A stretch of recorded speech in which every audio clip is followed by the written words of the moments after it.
Okay, so for the previous histograms, we looked at the vertical axis being just frequencies, but now we're going to look at percentages or proportions for your vertical axis. So for this one, this is actually proportions. Anytime it's got a decimal here, that's just going to be proportions. Now compare it to this one right here. Now you've got percentages. Okay, so both of these, whether it's proportions or it's percentages, are both called relative frequency histograms. Okay, now question is, this is histogram, and histograms shouldn't have gaps between them. So what is going on right here? It looks like there's a gap. Well, there's actually no data at this class right here, the class of 172 to 183. There's no data in that spot. That's the only time you're going to have a gap within your histogram. Now we're going to create a relative frequency histogram with a horizontal axis as classes. Remember, it can be classes, midpoints, or class boundaries. And I'm using the same data as what I used last time, and the same number of classes. So first thing is we got to find our frequency table.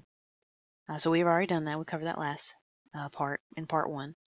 And all I'm doing is I'm adding all of these frequencies. So that's a summation. That's a weird symbol right there. Summation of all our frequencies should be 19. Now I need to get the relative frequency for each class. For the first one, it's going to be the frequency within that class divided by the total, or 8 divided by 19, or 0.421. And then 4 divided by 19, 0.211. 6 divided by 19, or 316, and then 1 divided by 19, which is 0.053. When I add all of these relative frequencies together, I get 1.001, which is okay. The only reason I'm not getting exactly 1 and I'm getting that 0.001 is because of round off error. Our calculator gave us a lot more numbers besides this 0.421, but we had to cut it off at some point because it can't keep going on forever. So because we cut it off, we introduced a little bit of error. So that 1.001 for the total of all these numbers, that's okay. Now what I'm going to do is I'm going to go ahead and change all of these to percentages because more people understand percentages better. So this is going to be 42.1%, 21.1%, 31.6%, and 5.3%. Okay, now we're going to make our relative frequency histogram. And I'm going to start here at this vertical scale. Always going to start at 0. And I'm going to go up to, okay, my highest one is 42.1%. I'm going to go up to 5 and go in increments of 5. So go from 0 up to 45. And then for my horizontal axis, it says that we were going to use classes. Okay, so I'm going to use these classes right here. Now notice we could just use the 7, the 9, the 11, and the 13, and that would have been fine. Or you can put the entire class, 7 to 8, 9 to 10, 11 to 12, 13 to 14. Now this first class went up to 42.1, so go right there. The next class went up to, let's see, what was it? 21.1. Okay, so 21.1, and then 31.6, and then 5.3. Now if you compare this histogram to the previous ones where we looked at the classes, the midpoints, and the class boundaries, it looks exactly the same because we're still using the same data and the same number of classes. We need to talk about cumulative frequency distribution. So you would use this where you want to see the most growth within your data. So this is what it would look like. Okay, so here's our frequency table right here, and we're going to use that to make our cumulative frequency histogram. Notice how this thing keeps getting bigger and bigger and bigger. It should, because what you're doing is accumulating the frequencies from each of the previous classes. So for the frequency for the first class, it's just 3. Okay, to get to this 10, what they did was they added the 7 and the 3. To get this 12, they added the 2, the 7, and the 3. The 18, the 6, the 2, the 7, and the 3. Or an easier way is kind of a zigzag method. Okay, so take this 3, add the 7, there's the 10. 10 plus 2, 12. 12 plus 6, 18. 18 plus 5, 23. 23 plus 2, 25. So when this number is the same thing as when I add all these numbers together, that's when you stop. So notice this thing will keep growing. It will never dip. Okay, so we're going to make a cumulative frequency histogram, and a horizontal axis is going to be classes. So again, I'm using the same data, same number of classes. So there's our classes. That's the percentages that we had already found. There's our frequency. And now we need to find cumulative frequency. Okay, so I'm going to start here. The first class has 8, so that's the number that's going to go right there. And then 8 plus 4, 12. 12 plus 6, 18. 18 plus 1, 19. And then I'm going to use that to create my cumulative frequency histogram. Okay, so we're going to start at 0 and go all the way up to 19 because that was my frequency. And I go in increments of 1. You can go in increments of 5 and go up to 20. Then I'm going to label my classes right here on the the horizontal axis.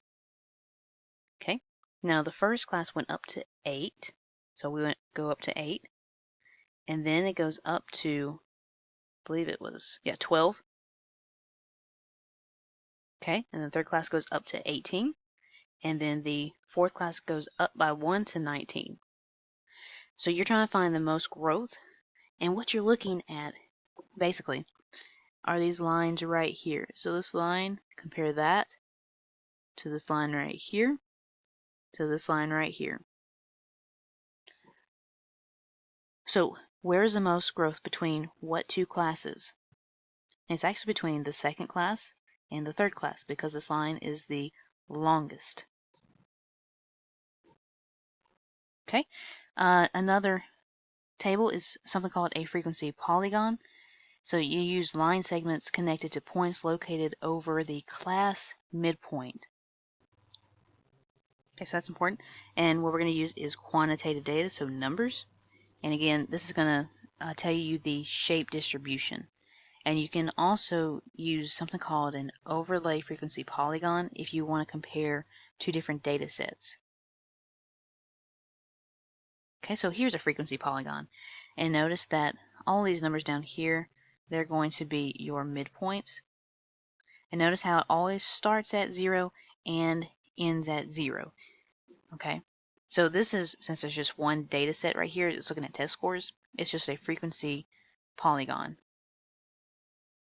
Now, if you've got two or more different data sets, now you've got an overlay frequency polygon because one frequency polygon lays over on top of the other frequency polygon. And notice both of them start at 0 and end at 0 as well. Okay, then you got something called an ogive. Sounds like a 1950 dance move. Ogive. It represents a cumulative frequency and it uses line segments connected to points located directly over your class boundaries. Okay, now it's class boundaries if you're using quantitative data. You can also have qualitative data for your ogive as well. So like this one right here. Here's an ogive. And notice how I'm using categories of the months. Okay, so it could be qualitative data or quantitative data for the ogive. But if it's quantitative data, then you want to use the class boundaries for your horizontal axis. Now, since it's cumulative, your ogive is going to keep going up and up and up and up. There's never going to be any dips with an ogive. We're going to make an ogive given this frequency table. So the very first thing is I need to find a class boundary. So this is actually going to start between these two right here. So 30 plus 31 divided by 2 is 30.5. The class width, or the distance between 31 to 21, is 10. So keep adding 10 to this number. Okay, and then you need the cumulative frequency. So for the first one, it's going to be 0. 0 plus 3 is 0. 3 plus 12 is 15.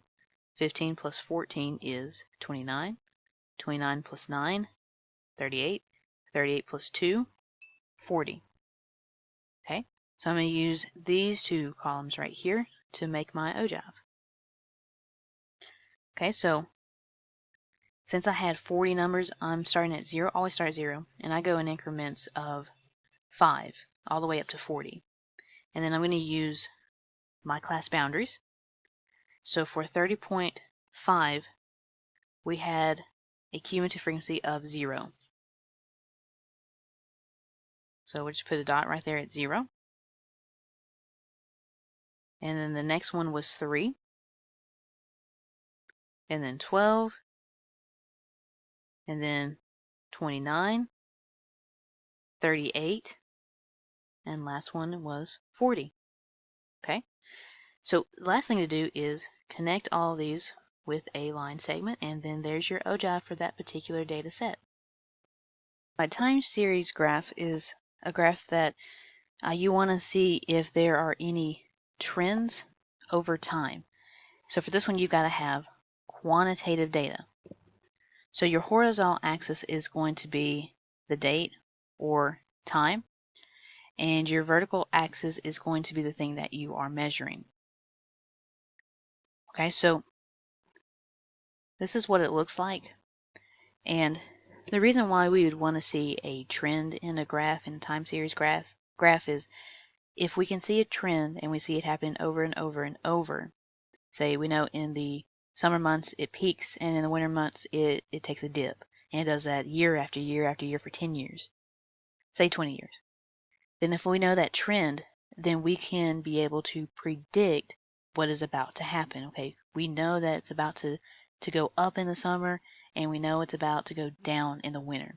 So if we can predict what's about to happen, then we can plan and act accordingly to the time and year. Okay. Okay, something else is called a pie chart. I know y'all all seen a pie chart before.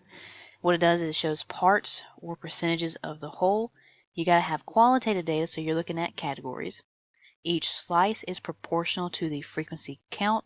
So the bigger the frequency of a category, the bigger the proportion of the slice, the pizza slice within the pie chart. Okay, categories of data are represented by wedges in the circle and are proportional in size to percent of individuals in each category. Kind of the same thing. These two things are saying the same thing. Okay, there's what it looks like, and if we add all of these up together, the 12 plus the 40 plus the 48, it should be 100% every single time for a pie chart. Okay, now let me show you how to make this thing. So say here is your table. We're looking at different types of education here in 2009. So if I add all of these up, we get this number here. To get the relative frequency, I would take the frequency in the first class divided by the total to get this number. Frequency in the second class divided by this number to get this number here. If I add all these up, these actually do come out to 1. Now to get to the degree measure for each sector, what you're going to do is 360. We're going to multiply each one of these numbers right here times 360 to get these numbers over here. The reason is the number of degrees within a circle is 360 right here. Okay, so and since each slice is proportional to your it says over here the frequency count, or the proportional in size to percent of individuals in each category, we're going to take the relative frequency, that's the proportion, and we're going to multiply it times the 360, how many degrees are in a circle, and that'll give us the sector for each category. Okay, so each one of these numbers times 360 gives us this right here. When I add all these up, it's around 360. I rounded up everything here to the nearest degree, so it's probably a little bit less than 360, probably about 359. So we're going to use this degree to make our slices for each of these categories here. Okay, so for this slice right here, the high school diploma right here, that has a degree measure of 112. But we don't put that within the category, we put the percentage. So if we multiply all these times 100%, that would give us percentage. So this would be 31.08, like you see